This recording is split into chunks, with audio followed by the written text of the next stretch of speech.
जय हिंद साथियों, आज हम ठोस अवस्था में पढ़ेंगे ठोसों के गुण। ठीक है, प्रॉपर्टीज ऑफ सॉलिड्स। इसके अंतर्गत दो टाइप से पढ़ेंगे हम, ठोसों की विद्युत चालकता जिसमें हम बैंड सिद्धांत पढ़ेंगे और ठोसों के चुंबकीय गुण मैग्नेटिक प्रॉपर्टीज पढ़ेंगे।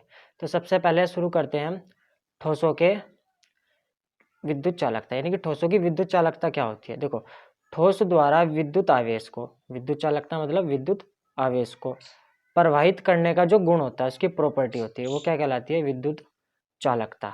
ठीक है, अब समझेंगे कैसे कि विद्युत आवेश क्या होता है जी। विद्युत आवेश क्या है, हम फॉर्मूला पढ़ के आए हैं, I बराबर Q अपॉन टी, 10th का बेसिक फॉर्मूला है। यदि मैं टी की मल्टीप्लाई इधर कर दूं तो Q बराबर क्या बचेगा, I इंटू टी, और टी का मान यदि मैं 1 सेकेंड रख दूं तो 1 सेकेंड में हम क्या कहेंगे, 1 सेकेंड में प्रवाहित धारा को, I क्या है, धारा, 1 सेकेंड में प्रवाहित धारा को आवेश बोलते हैं। ठीक है, विद्युत आवेश बोलते हैं। तो आवेश समझ में आया। तो आवेश क्या होता है, 1 सेकेंड में प्रवाहित धारा, और जो प्रवाहित करने का गुण होगा, ठोस की जो प्रॉपर्टी है जो इसको फॉलो करने देते हैं कि आवेश को प्रवाहित होने देते हैं, तो उसकी क्या कहलाती है, वो विद्युत चालकता, चालन करने देते हैं।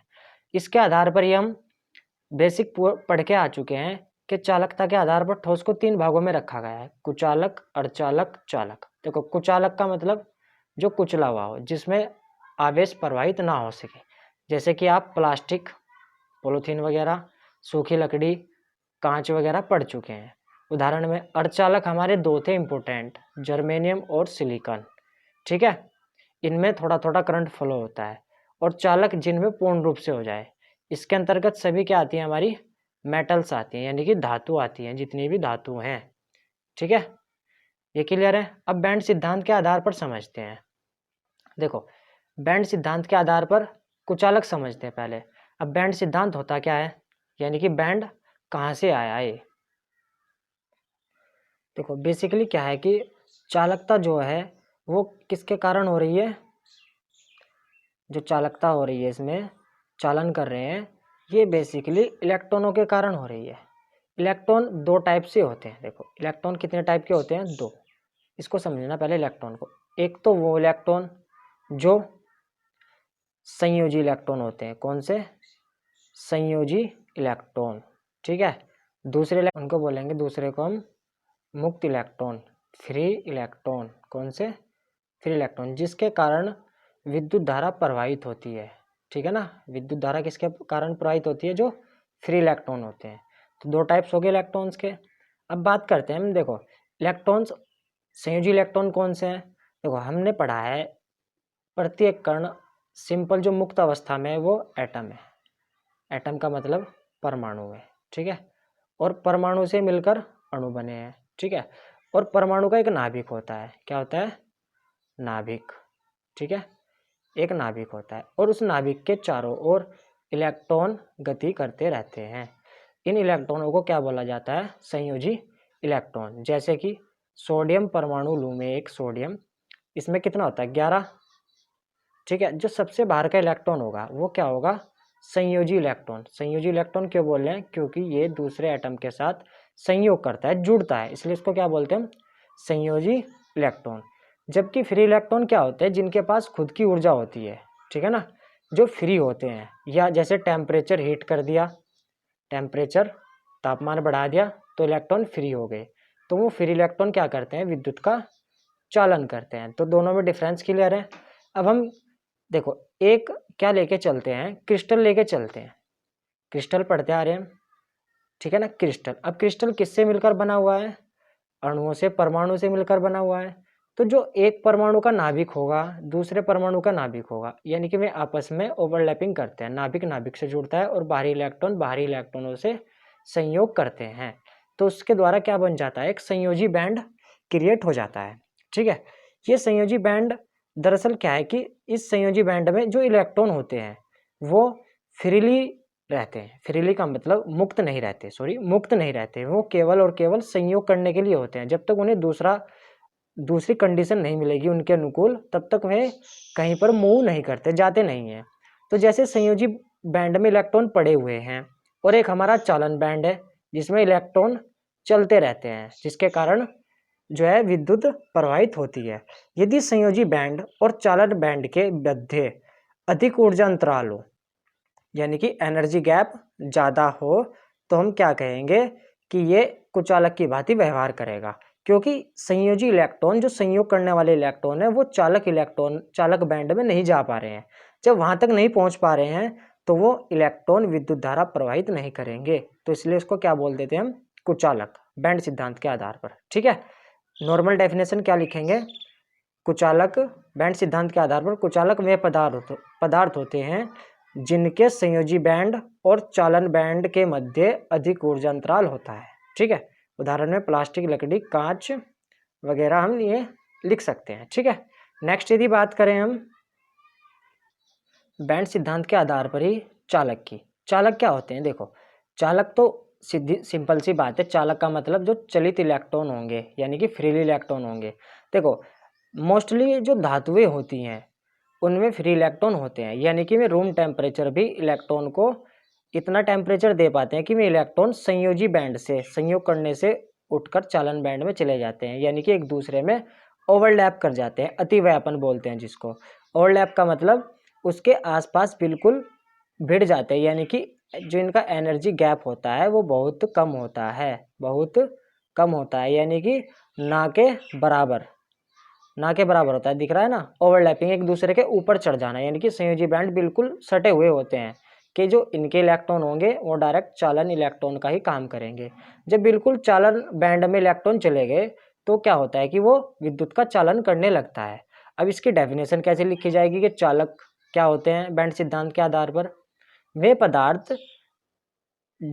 पदार्थ जिनके संयोजी बैंड और चालन बैंड दोनों आपस में अतिव्यापित होते हैं, अतिव्यापित यानी कि अतिव्यापन, ओवरलैपिंग होते हैं, जिनके मध्य ऊर्जा अंतराल, एनर्जी गैप कितना होता है, शून्य होता है। ठीक है, सबसे कम होता है। तो समस्त धातुएं क्या करती हैं, विद्युत का चालन करती है। ठीक है, यदि बात करें हम नेक्स्ट की, ये कुचालक नहीं है, ये है अर्धचालक। क्या पढ़ रहे हैं हम यहाँ, अर्धचालक, क्योंकि कुचालक तो हम शुरू में पढ़ चुके हैं।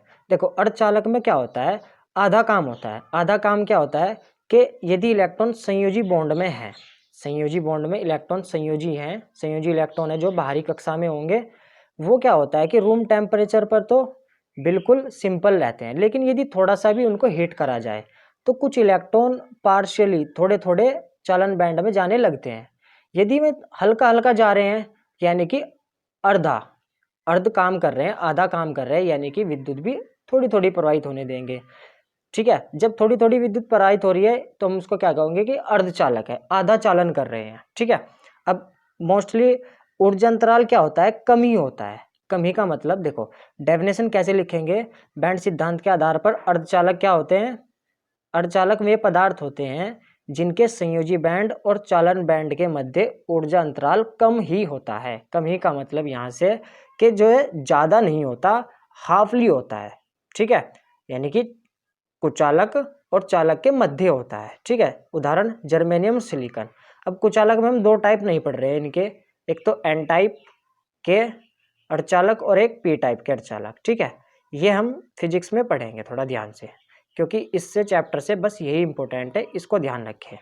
नेक्स्ट यदि बात करें हम ठोसों के चुंबकीय गुण की, है ना, देखो क्या होता है कि जो धात्विक ठोस है वो बाह्य चुंबकीय क्षेत्र की उपस्थिति में विभिन्न प्रकार का व्यवहार दर्शाते हैं, यानी कि अपना बिहेवियर चेंज करते रहते हैं। जैसे ही उनको चुंबकीय क्षेत्र मिलता है, यानी कि चुंबक रख दी जाए दो और उनके बीच में जो चुंबक का प्रभाव होगा, क्षेत्र होगा, तो वे अपना व्यवहार चेंज करते रहते हैं, जिसके आधार पर इनको अलग अलग वर्गों में रखा गया है। जैसे कि लोह चुंबकीय पदार्थ या लोह चुंबकत्व, इंग्लिश में यदि बोले तो फेरोमैग्नेटिक सब्सटेंस। ठीक है, अब लोह चुंबकत्व की बात हो रही है और चुंबक आ रहा है शब्द इसमें, यानी कि हमें एक तो चुंबकीय क्षेत्र चाहिएगा। ठीक है, एक क्या चाहिएगा हमें, चुंबकीय क्षेत्र।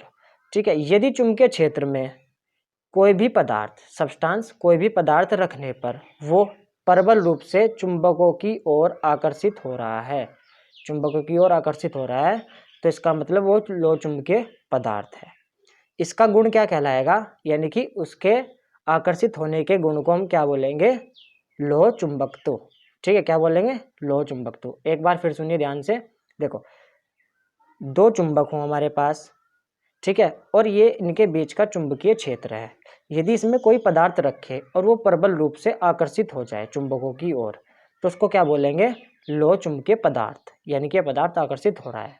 और उनका गुण क्या कहलाएगा? लोह चुंबकत्व। उदाहरण के लिए जितनी भी हमारी धातुएं हैं, आयरन, लोहा, कोबाल्ट, निकेल, क्रोमियम, ये सब क्या है? लोह चुंबकीय पदार्थ है। ठीक है, ये ध्यान रहेगा। नेक्स्ट यदि हम पढ़ें अनुचुंबकीय पदार्थ या अनुचुंबकत्व, ठीक है, अनुचुंबकीय पदार्थ या अनुचुंबकत्व, पैरामैग्नेटिक सब्सटेंस। अब इसको कैसे याद रखा जाएगा? देखो, चुंबक की बात हो रही है तो फिर से चुंबकीय क्षेत्र चाहिएगा हमें। हमने दो चुंबक ली और उसके बीच में चुंबकीय क्षेत्र बनाया। उसमें क्या करा? हमने पदार्थ को रखा, अनुचुंबकीय पदार्थ कोई से भी रखा, और वो दुर्बल रूप से आकर्षित हो रहा है, यानी कि आकर्षित तो हो रहा है लेकिन वीक, बहुत कम कम हो रहा है, हल्का हल्का, दुर्बल, वीकली। तो उसका यह गुण क्या कहलाएगा? ये तो हो गया लोह चुंबकीय पदार्थ, यानी कि वो पदार्थ अनुचुंबकीय पदार्थ कहलाएगा और उसका गुण अनुचुंबकत्व कहलाएगा। ठीक है, एक बार और समझे। देखो, हमें क्या चाहिए? दो चुंबक, यानी कि उनके बीच में चुंबकीय क्षेत्र, पदार्थ को रखा और वो दुर्बल रूप से आकर्षित हो रहा है इनकी ओर, तो वो पदार्थ क्या कहलाएगा? अनुचुंबकीय पदार्थ। और उसका गुण, इस पदार्थ का गुण क्या कहलाएगा? अनुचुंबकत्व। ठीक है, उदाहरण के तौर पर यह गुण उन पदार्थों द्वारा प्रदर्शित किया जाता है जिनमें अयुग्मित इलेक्ट्रॉन पाए जाते हैं, यानी कि अनपेयर्ड इलेक्ट्रॉन, जैसे कि Cu2 positive, Fe3 positive, NiVO2 आदि। अब पता कैसे लगेगा कि युग्मित है अयुग्मित है? तो इसको जान लेते हैं। देखो, मैं यहाँ पर कॉपर लिखता हूँ, कॉपर का परमाणु क्रमांक 29, इलेक्ट्रॉनिक विन्यास ये हो गया। यदि किसी भी एटम के ऊपर 2 पॉजिटिव आ रहा है तो उसने 2 इलेक्ट्रॉन त्याग दिए हैं। देखो, 29 से 2 कम हो गए 27। यदि इसके ऊपर नेगेटिव होता, 2 नेगेटिव, तो ये 2 इलेक्ट्रॉन ग्रहण करता। ठीक है, प्लस हो जाते इसमें, तो अब घट गए, प्लस है तो माइनस हो गए, इतना ध्यान रहेगा। अब कितने बचे लास्ट में? डी ब्लॉक में 9 इलेक्ट्रॉन। डी ब्लॉक के लिए जो कक्षाएं होती हैं वो कितनी होती हैं? 5। कितनी होती हैं? 5, ये बनी हुई है। अब 9 इलेक्ट्रॉन भरने हैं इसमें हमें हुंड के नियम से। किसके नियम से? हुंड के नियम से, जो आप 11th क्लास में पढ़ चुके हो। देखो, पर तब तक एक एक इलेक्ट्रॉन भरना पड़ेगा हमें, सबसे पहले एक एक इलेक्ट्रॉन भरना पड़ेगा, तब जाके युग्मित होंगे। ये हुंड का नियम था। देखो, एक भरा हमने, जिसकी स्पिन ऐसे है, कितने हो गए? 5 भरे जाएंगे और 4 इसके दोबारे आ जाएंगे, लेकिन एक इलेक्ट्रॉन अकेला बच गया, यानी कि उसने युग्म नहीं बनाया, जोड़ा नहीं बनाया किसी के साथ, तो वो क्या हो गया? अयुग्मित इलेक्ट्रॉन। जिसमें भी अयुग्मित इलेक्ट्रॉन आएंगे वो कौन सा चुंबकीय पदार्थ होगा? वो हमारा कहलाएगा अनुचुंबकीय पदार्थ। ठीक है, अनुचुंबकीय पदार्थ कहलाएगा। ठीक है, अनुचुंबकीय पदार्थ में क्या होते हैं? अयुग्मित इलेक्ट्रॉन। ऐसे अनुचुंबकीय और अयुग्मित इलेक्ट्रॉन इनमें ही पाए जाएंगे। ठीक है, नेक्स्ट यदि बात करें हम प्रतिचुंबकीय पदार्थ की या डायमैग्नेटिक सब्सटेंस की, फिर से हमें चुंबकीय क्षेत्र चाहिएगा। दो चुंबक लिए हमने, नॉर्थ पोल और साउथ पोल। ठीक है, नॉर्थ पोल साउथ पोल कैसे दर्शाया जाता है? नॉर्थ पोल साउथ पोल, ये नॉर्थ होता है, ये साउथ होता है दिशाओं में। ठीक है, इसके बीच का चुंबकीय क्षेत्र हो गया। इसमें हमने किसी पदार्थ को रखा, ठीक है, और वो पदार्थ क्या हो रहा है? दुर्बल रूप से प्रतिकर्षित हो रहा है, यानी कि इनकी ओर आकर्षित नहीं हो रहा है, दूर भाग रहा है इनसे। ठीक है, प्रतिकर्षित का मतलब अपोजिट हो रहा है, तो ऐसे पदार्थ क्या कहलाएंगे? प्रतिचुंबकीय पदार्थ। ठीक है, और इनका गुण प्रतिचुंबकत्व। अब ये किनके द्वारा कौन से पदार्थ प्रदर्शित करेंगे? उदाहरण के तौर पर इसमें कौन से आते हैं? जिनमें युग्मित इलेक्ट्रॉन आते हैं, जिनमें युग्मित इलेक्ट्रॉन होते हैं सारे के सारे, वो तत्व क्या होंगे? प्रतिचुंबकीय पदार्थ होंगे। देखो, इसमें कॉपर 1 पॉजिटिव है। देखो, यहाँ 2 पॉजिटिव का एग्जाम्पल लिया था। अब यदि 1 पॉजिटिव करूंगा तो 1 घटेगा, यानी कि 28 बैठेंगे। जब 28 आएंगे तो लास्ट में कितने हो जाएंगे? 10 हो जाएंगे। एक बढ़ गया ना, जब एक बढ़ गया तो 10वां इलेक्ट्रॉन भी यहाँ जाएगा, यानी कि सारे के सारे कैसे हो गए? युग्मित हो गए, यानी कि पेयर बना लिया। जब मैं पेयर बना लिया तो किस में चला जाएगा? प्रतिचुंबकीय में, यानी कि जो पेयर्ड होते हैं वो प्रतिचुंबकीय होते हैं, जो अयुग्मित होते हैं वो अनुचुंबकीय होते हैं। ठीक है, अयुग्मित होंगे अनुचुंबकीय और पेयर्ड प्रतिचुंबकीय कौन से होंगे? जिनमें युग्मित इलेक्ट्रॉन होंगे। ये क्लियर है यहाँ तक? नेक्स्ट यदि बात करें हम प्रतिलोह चुंबकीय पदार्थ की, ये पूछा जाता है डेफिनेशन में, एक एक दो दो नंबर में, कि इसको एक्सप्लेन कीजिए, इनकी व्याख्या कीजिए। ठीक है, अब ध्यान देंगे। देखो, अब हम पढ़ने वाले हैं प्रतिलोह चुंबकीय पदार्थ और प्रतिलोह चुंबक किसको बोलेंगे। इनको डेफिनेशन के तौर पर बस आपको ध्यान क्या रखना है इसमें, वो ध्यान देंगे। वे पदार्थ जिनमें अयुग्मित इलेक्ट्रॉन हो, देखो प्रतिलोह चुंबकीय, एक तो क्या होना चाहिए, अयुग्मित इलेक्ट्रॉन होना चाहिए, ठीक है। उनकी उपस्थिति के कारण, जब अयुग्मित इलेक्ट्रॉन है तो वही उपस्थिति है उनके कारण लोह चुंबकत्व की कल्पना की जा सकती है, यानी कि केवल विचार किया जा सकता है, सोचा जा सकता है। किसका, प्रतिलोह चुंबकत्व के बारे में। देखो प्रतिलोह चुंबकीय पदार्थ किसे बोल रहे हैं, फिर से समझो, प्रतिलोह चुंबकीय पदार्थ, लोह चुंबकत्व की कल्पना की जा सके, बस वो प्रतिलोह चुंबकीय पदार्थ कहलाएगा। इनका चुंबकीय आघूर्ण शून्य होता है, कितना होता है, 0 होता है, ठीक है। उदाहरण के तौर पर Mn, FeO, Fe2O3, ये तो इसकी तरह ही है बिल्कुल प्रतिरूप, MnO, MnO2, Mn2O3, ठीक है। अब बात करते हैं हम फेरी चुंबकीय पदार्थ की या फेरी चुंबकत्व की। देखो फेरी चुंबकीय पदार्थ क्या होता है, वे पदार्थ जिनमें अयुग्मित इलेक्ट्रॉन उपस्थित हों। देखो इसमें भी अयुग्मित है, इसमें भी अयुग्मित है, उपस्थित तो हो, लेकिन कंडीशन क्या है कि प्रबल चुंबकत्व की अपेक्षा की जा सके। अपेक्षा का मतलब उम्मीद करी जा सके कि ये पदार्थ ऐसे बन सकते हैं, ठीक है ना, वो क्या कहलाएंगे, फेरी चुंबकीय पदार्थ। फेरी चुंबकीय पदार्थ कौन से होंगे, अयुग्मित इलेक्ट्रॉन की उपस्थिति के कारण प्रबल चुंबकत्व की अपेक्षा की जा सके, यानी कि पावरफुल मैग्नेटिज बन सके, उससे क्या होगा, वो कहलाएंगे हमारे फेरी चुंबकीय पदार्थ। और उनका गुण क्या कहलाएगा, फेरी चुंबकत्व। इनका देखो, इनका चुंबकीय आघूर्ण कितना था, 0, तो इसका अपोजिट है, इसका 0 नहीं होगा, बस ये ध्यान रखेंगे।